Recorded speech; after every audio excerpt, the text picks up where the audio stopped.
An area of 46 square nautical miles is equivalent to k square kilometers. To the nearest tenth, what is the value of k? 1 nautical mile equals to 1.852 kilometers.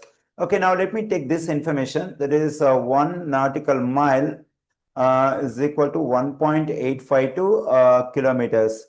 And we have the other information in square nautical miles and square kilometers. Okay, let's square both sides of this equation. Let me square the stuff we have on the left side, now on the right side.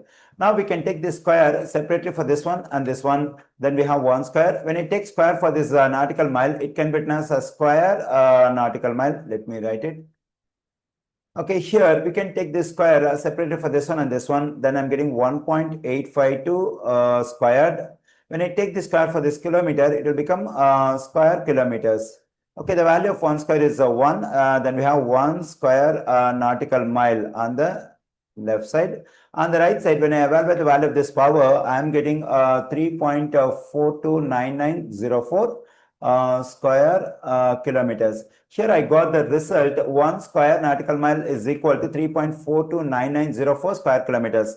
Our aim is to find 46 square nautical miles is equivalent to how many square kilometers. So let's multiply both sides of this equation by 46. Let me do it. Then 46 times 1 square nautical mile. On the right side, 46 times 3.429904 square kilometers.